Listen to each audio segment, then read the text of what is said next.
el presidente de la Corte Constitucional le responde a Petro. Dice, me parece muy triste que venga él, ¿no? Se refiere a que Petro ha estado insultando, ¿cierto? Ha estado diciendo un montón de cosas, ¿no? Que el golpe blando, que las élites, todo el discurso que hacen estos señores, ¿no? Sigo a Visual Economic, sí, y a veces veo videos de Visual Polit. Digamos, no veo todos los videos, pero sí hay algunos que le generan a uno mucho interés. Me parecen que hacen un contenido muy interesante. Datos bien interesantes. No he visto si de pronto ellos ponen en la descripción las referencias, pero me parece interesante. He visto algunos sobre Japón y demás. Bueno, escuchemos qué dice el presidente de la Corte Constitucional a Gustavo Petro.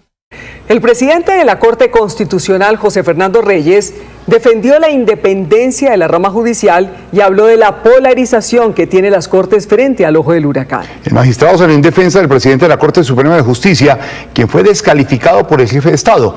Reyes habló con nuestro director Juan Roberto Vargas a pocas horas de iniciarse en Manizales una cumbre que reúne a las cabezas más importantes de la rama judicial y de los organismos de control.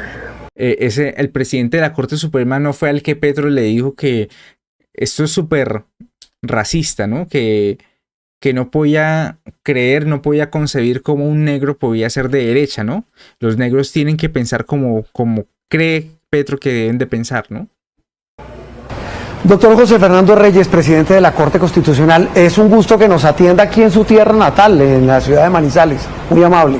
Gracias a ustedes, al revés, por venir a Manizales, por proyectar mi ciudad, por hablar de la justicia de Caldas, de la justicia de Colombia, y también pues muy agradecidos de verdad con todos los colombianos que nos siguen en esta entrevista. Estamos hablando de polarización, de nervios crispados, de insultos de un lado y del otro, una sociedad y unos líderes que hoy insultan por todo cuando no les gusta una decisión que toma X o Y tribunal. ¿Qué tanta presión hay sobre la Corte Constitucional, que tiene que tomar una cantidad de decisiones pues, de constitucionalidad, de temas que nos afectan a todos los colombianos? Yo soy un acérrimo defensor de la libertad de expresión, inclusive a veces en malos tonos.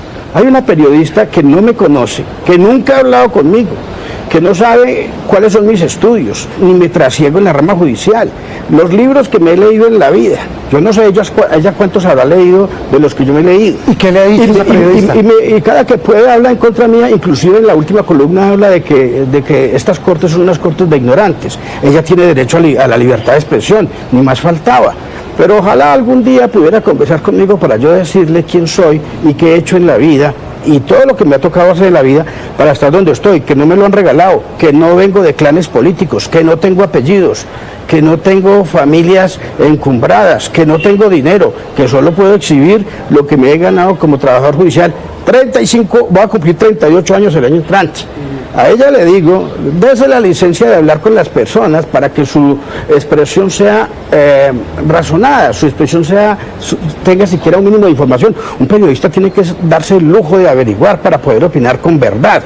Pero bueno, digo, inclusive esa señora y todos los demás que opinan en contra de la Corte y de los magistrados tienen libertad de expresión, inclusive el presidente, que pueda decir... Y le iba a preguntar por el presidente, que ha sido tan vehemente en sus llamados a la Corte. No, ¿qué tal que el presidente no pudiera estar molesto? ¿Qué tal que el presidente no pudiera hablar y disentir de la sentencia de la Corte? Esto no sería una democracia y nosotros no seríamos unos magistrados. Pero a propósito de eso de los insultos, usted habla de la forma. Usted dice eso no puede ser. Sí, sobre todo lo digo a partir de la descalificación que hizo de mi colega, el presidente de la Corte Suprema de Justicia, estamos hablando del presidente el doctor Gerson Chaverra, que lleva 32 años de juez, que inició siendo un modesto locutor en Quibdó, que gracias a su mamá, que fue una maestra, pudo estudiar en una universidad capitalina y luego volvió a su tierra y fue juez y fue magistrado allá y luego en Bogotá, y que ha hecho una carrera limpísima. ¿Cómo reciben ustedes como magistrados que el presidente de la República se refiera como se refirió a su colega el presidente de la Corte Suprema? Suprema? Vengan a decir que el presidente de la Corte Suprema, que no se puede entender como un negro sea conservador, es algo que irrespeta al individuo y respeta a la persona. persona, arrasa con su dignidad. Entonces, a mí eso me parece muy triste, y me parece muy triste viniendo del primer magistrado de la nación, del señor presidente de la República, de quien uno esperaría siempre buenas razones. Usted le dijo en esa entrevista al Tiempo el fin de semana, digo, los jueces, lo estoy parafraseando, los jueces no fallamos con base en los gritos que den en la Plaza de Bolívar. Los jueces no reclaman aplausos para sus fallos, solo respeto y el acatamiento debido, como usted nos lo dice. Pero es que el presidente de la República dice, yo le pido a la gente que salga a la calle a pedir que la Corte no tumbe la reforma pensional. Sí, vuelvo y le repito, el presidente está en el ejercicio de su poder, y bueno, él es un personaje público que siempre además ha convocado a la plaza pública para que le apoye. No podía hacer nada distinto antes y ahora. Y que la gente se manifieste es lo que hace viva la democracia. Que la gente le diga a la Corte, mire, no vayan a echar abajo esta ley porque tiene tales y cuales beneficios. Y la Corte pues escucha eso y lo respeta. Pero si al final la Corte, en el examen tanto de lo formal como lo sustantivo, encuentra que la reforma no respetó los caminos constitucionales de la deliberación parlamentaria, o que sustancialmente afecta algún principio de derecho constitucional, pues la Corte tendrá que declararlo. Y sabe por ejemplo, una cual, claro, en la que el gobierno, no solo el presidente, sino muchos en el gobierno actual, le han dado durísimo a la Corte, es con los fallos sobre el tema de la reforma tributaria, el tema puntual de las regalías. Sí puede sonar un poco técnico, pero de fondo están diciendo es culpa de la Corte, no de nosotros. Le voy a responder con una anécdota del maestro Carlos Gaviria Díaz, sí, sin duda uno de los magistrados más ecuánimes y más potentes de la Corte Constitucional. Alguna cuestión de carácter económico o tributario falló la Corte Constitucional, que generaba un tremendo problema económico-social. El presidente Santos fue donde el presidente Gaviria a decirle, mire, esa sentencia me está generando este tremendo problema, este tremendo hueco, no recuerdo cuál es el asunto. Y el entonces presidente de la Corte Constitucional, Carlos Gaviria, le dijo, mire, presidente, la Corte ya hizo lo suyo. Ese tema de los recursos y el hueco fiscal y no sé qué, es el problema suyo. Nosotros ya hicimos nuestro trabajo, haga usted el suyo. ¿Usted invoca esa frase hoy? ¿Se la invoca? Sí, por supuesto, por supuesto. O sea, es decir, el tema no es que ahora la Corte tenga la culpa de los problemas fiscales del país. Claro. Ya hicimos nuestro trabajo.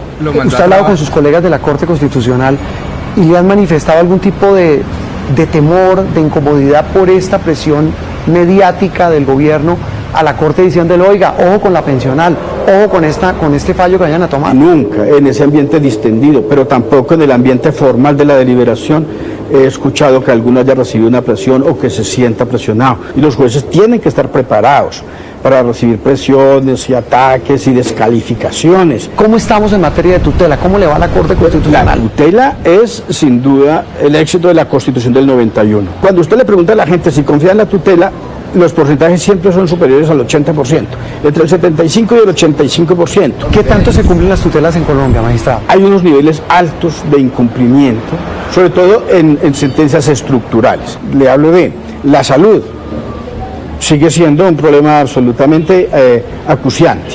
Hay una sala especial en la Corte que sigue el tema de salud, y hay unos funcionarios que solo trabajan 24/7 para una sentencia. Es increíble.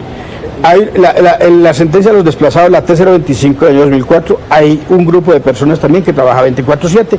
Esa sentencia conmemoró 20 años hace unos meses, y no es que no haya servido para nada, pero nos falta mucho camino por andar. El derecho de petición sigue siendo el derecho más violentado. La niñez guayú es una calamidad que los niños se sigan muriendo de hambre. La de los reincorporados, ¿sí?, y la de los líderes sociales asesinados. Pero casi, o sea, me da tristeza que son los temas gruesos del país. Si no se cumplen las sentencias. La señora procuradora acaba de inaugurar hace un mes una delegada que nos va a apoyar el trabajo de la Corte en el seguimiento de las tutelas. ¿Cuál es la diferencia? Que la procuradora tiene dientes para sancionar y suspender disciplinariamente a los funcionarios que incumplen las tutelas. Magistrado, gracias. Gracias a ustedes y gracias a... Bueno, ese fue el magistrado de la Corte Constitucional que manda al señor presidente Gustavo Petro a trabajar. le envío un muy feliz cumpleaños. Aquí me sale así, cuentas Tistac. Un abrazo, gracias por estar aquí. Yo hago esta labor con mucho cariño, ¿no? Con mucho aprecio. Un feliz cumpleaños. Aquí no está solo, aquí estamos 400 personas, gracias a Dios, compartiendo aquí de estos temas. Que me parece curioso respecto a lo que dice el presidente de la Corte Constitucional. Él cuenta la historia del presidente de la Corte Suprema, ¿no? El presidente Chaverra. Una historia muy bonita, ¿no? Una historia de superación. Empezó siendo locutor, gracias a la mamá pudo terminar sus estudios universitarios, se hizo juez y al parecer manejó pues mucha integridad en su camino hasta llegar a la cima. O sea, es el presidente de la Corte Suprema de Justicia. Es top, brutal, ¿no? Interesantísimo, ¿no? Y a semejante historia de superación, semejante historia de vida, este señor Gustavo Petro, con un irrespeto completo. Ellos son los izquierdistas, los más racistas. Normalmente son todo lo que juran defender, ¿no? Todo lo que juran atacar, lo que juran combatir, eso es la izquierda. Nosotros combatimos el racismo, y sale diciendo Petro, por ejemplo, que no puede entender cómo una persona siendo negra podía ser de derecha, ¿no? Me parece un insulto terrible, ¿no? Como si una persona tuviera que pensar como le gustaría a Gustavo Petro, o digamos que mi color de piel determine mis procesos cognitivos, mi nivel de estudios, mi profundidad, mis afinidades políticas, religiosas, etcétera, ¿no? Es un irrespeto completo, ¿no? Y pues me gustó mucho que dice el presidente de la Corte Constitucional: nosotros hacemos nuestro trabajo, señor Petro, haga usted su trabajo, me parece perfecto. Y es que recordemos que en el tema de los fallos que ha hecho la Corte Constitucional tumbando la no deducibilidad de regalías y un montón de temas, pues es que el gobierno nacional estaba advertido, eso se va a caer porque, por inconstitucionalidad. Esos impuestos que ustedes están poniendo ni siquiera cumplen con la Constitución. Y ellos, no, ¿cómo se les ocurre? Nosotros sabemos mucho, no los vamos a escuchar. Lo metieron ahí chambonamente en la reforma tributaria y la Corte Constitucional terminó fallando en contra, ¿no? Estas advertencias no fue que las hiciera la Corte Constitucional, los hicieron los centros de pensamiento, Fedesarrollo, ANIF, etcétera. Pero no, ellos saben muchísimo más que todos estos tanques de pensamiento. Bueno, ese es Gustavo Petro.